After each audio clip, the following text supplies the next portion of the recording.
My name is Bella. Currently, at my husband's request, I am working while also taking care of the house. Although it is difficult to do most of the housework, I take it easy where I can because my husband doesn't care about the details. Above all, when I do housework, I feel like I'm protecting the home where the man I married returns to. That's how I feel.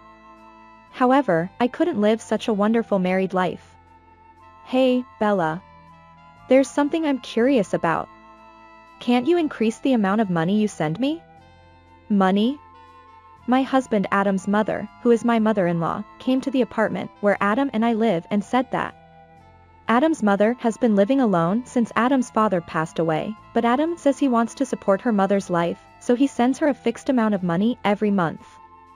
The amount is $500 per month, but his mother has been asking him to increase it.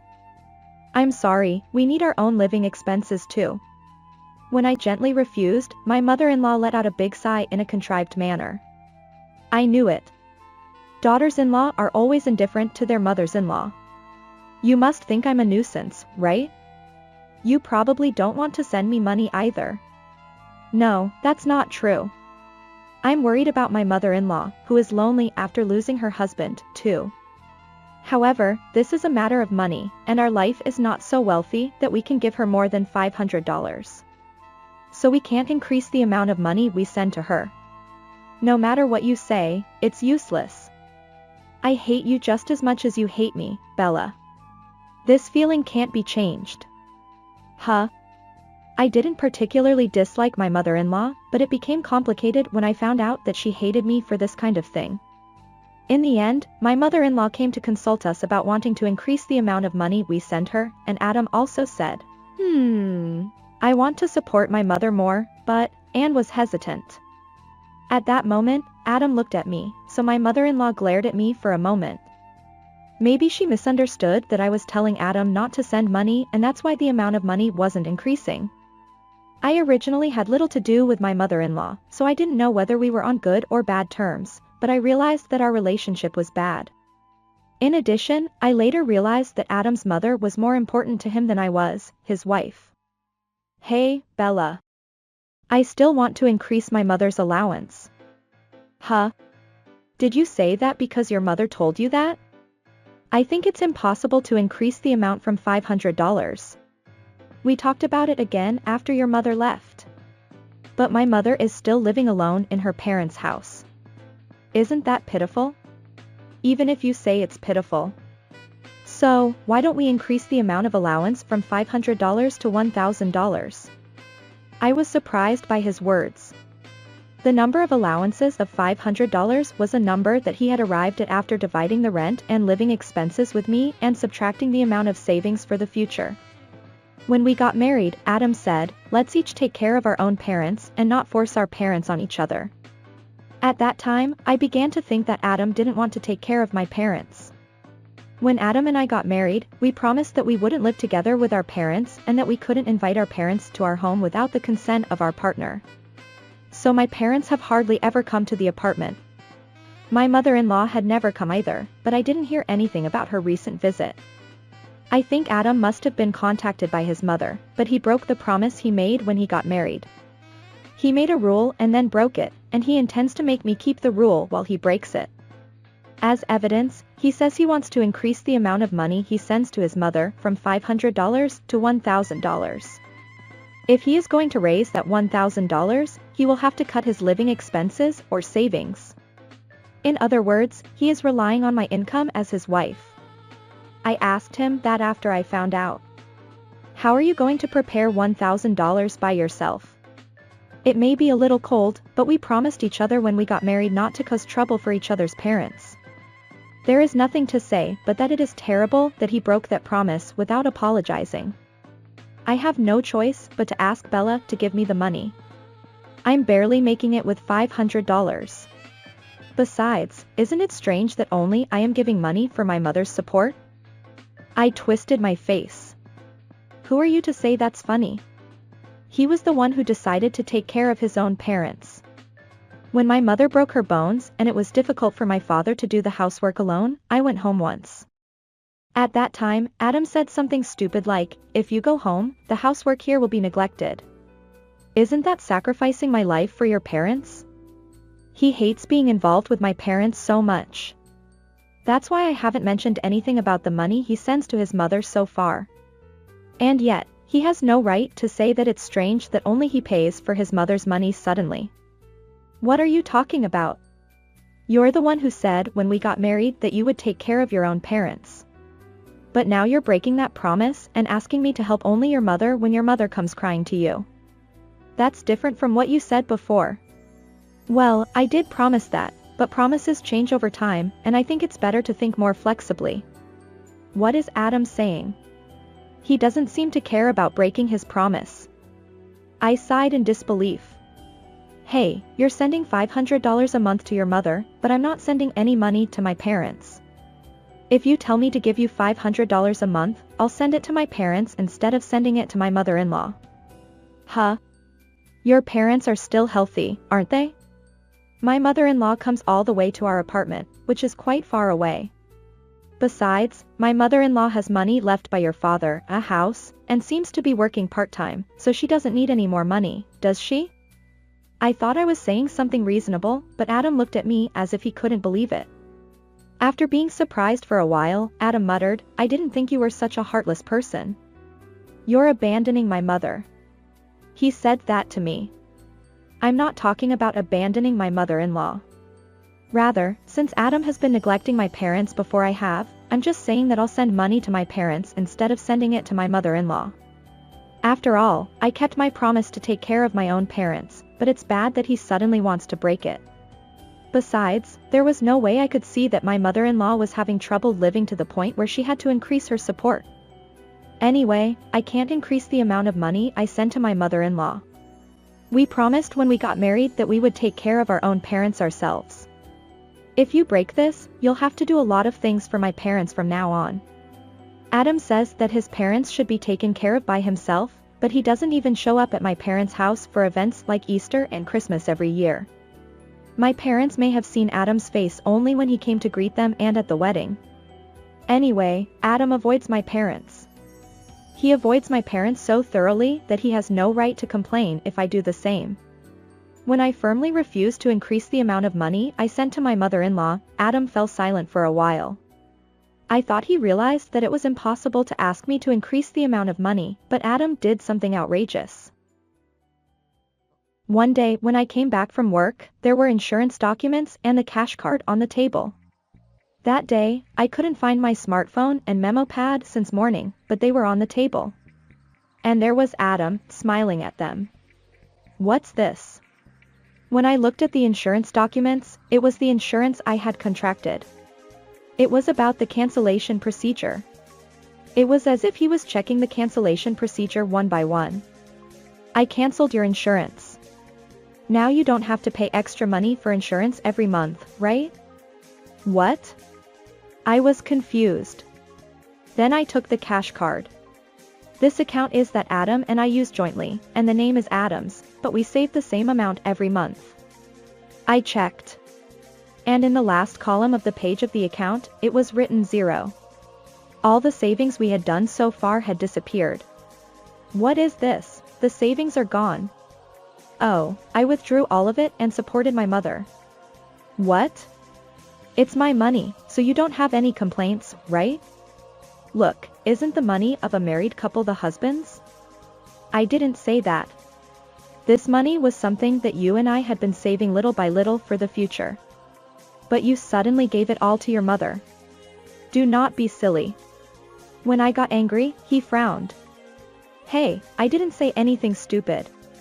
My mother is in trouble, so I supported her. Now she won't ask for an increase in the amount of allowance, and you don't have to worry about my mother anymore.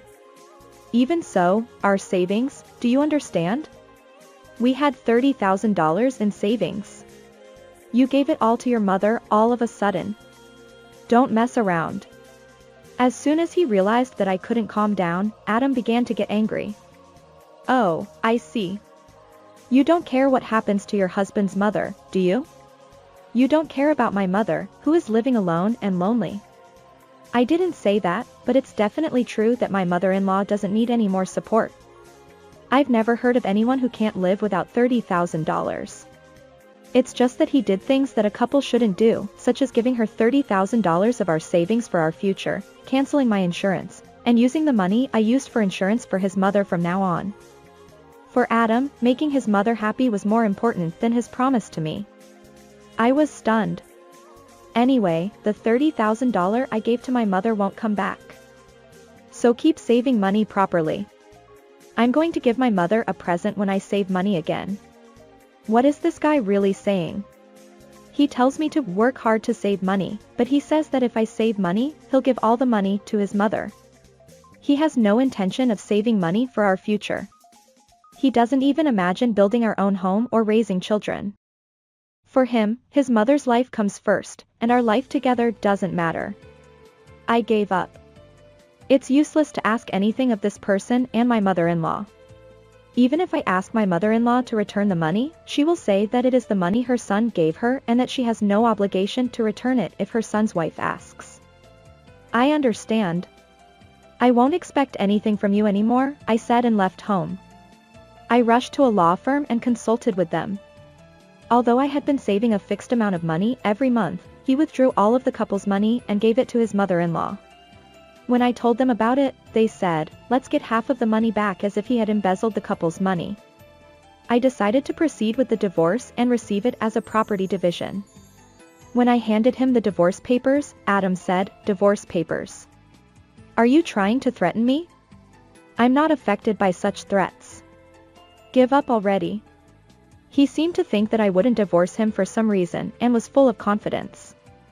I was amazed at Adam's attitude and wrote my name on the divorce papers after he did, saying, "I'll submit it to the office." Since the apartment was rented in Adam's name, I left the house with all the home appliances and belongings I bought myself. When Adam came back while I was packing the last of my things, he was surprised and said, "What?" But he couldn't stop me. I quickly sent my luggage to my parents' house and said, "Goodbye." Later, through a lawyer, I'll ask for a property division or repayment of the embezzled money, so pay up properly. He tried to stop me, but I didn't look back once. And then, a month after I returned to my parents' house, I learned from a neighbor in the apartment that Adam was going to work every day with a gloomy face. My ex-mother-in-law called me suddenly and said, "Hey, Bella, Adam said he would give me $1,000 from now on, but this month he didn't give me $1,000, let alone the usual $500. You must have done something, right? Did you tell him not to give me money?" "Huh? Who are you?" I asked. "What? What kind of language is that to use with your mother-in-law?" she replied. "I don't have a husband. I got divorced last month, and now I'm trying to get the embezzled money back through a lawyer, but Adam won't pay me and is hiding from me, so I'm thinking of consulting with his company soon." I told her a lot of information she didn't know, and she was surprised. "Wait. You got divorced? If you and Adam are divorced, why isn't he giving me $1,000? Until now, he could only give me $500 because you stopped him, right? Don't you know your son's financial situation? We split the rent and living expenses, and the remaining money Adam had after saving was $500. In other words, Adam ignored all of his pocket money and gave you all of it. Even so, you asked for $1,000. Adam can't pay anymore, so he naturally came to me for help, but when we got married, Adam promised me that he would take care of his parents himself, so I refused to help. Then Adam canceled my insurance, gave all the couple's joint savings to his mother, and did things that were impossible for a couple, so I divorced him. I didn't give her a chance to argue with me. She looked down on me, so I thought that if I gave her a chance, she would misunderstand and blame me for something that wasn't true. By explaining everything to her at once, she finally seemed to understand the situation she was in. Do I have to return half of the $30,000 I received? Yes, that's right. It's a hypothetical scenario if there's still some left. But even if there isn't, Adam will borrow money to pay me back. I was thinking of buying various things like clothes and going on a trip. If she was thinking of buying things, it means she hasn't spent all the money yet. Well, I don't think she can spend $30,000 in a month. It would be good if my former mother-in-law talks to Adam and pays me back. Then Adam and I don't have to deal with each other anymore. Bella, if you're there, I can get $1,000 a month, right? If you add your income, you can support me more, right? However, it seems that my former mother-in-law thinks she is an important person who can receive support. You are a stranger to me. Please don't borrow money from strangers, I said and hung up the phone. After that, I told Adam everything about the money with my former mother-in-law and asked him to pay me back from the $30,000. Adam started saying that his mother wouldn't pay him back. It seems that she thought it was better to get $30,000 now than to get $500 a month from now on.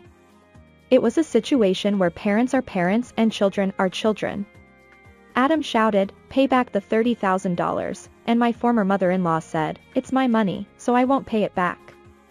Eventually, they fought loudly until midnight and the police were called by the neighbors. It's too bad to make noise until midnight. Finally, my former mother-in-law was advised by a surprised police officer and tearfully gave Adam $15,000. It was just before I told his company about the situation that $15,000 was transferred. However, the relationship between my former mother-in-law and Adam, who were close, was broken by this incident. Adam couldn't pay the rent and living expenses. We had been paying half and half, so he had to cancel the apartment and started living with his mother. However, it seems that they fight every day. They will never know why it turned out this way. As for me, I lived with my parents for a while and then moved to a new place. I'm enjoying living alone now. My father and mother said they were saving money for their retirement, so they didn't need any allowance for now. I thought it would be better to marry someone who doesn't get his hand on the couple's money without permission.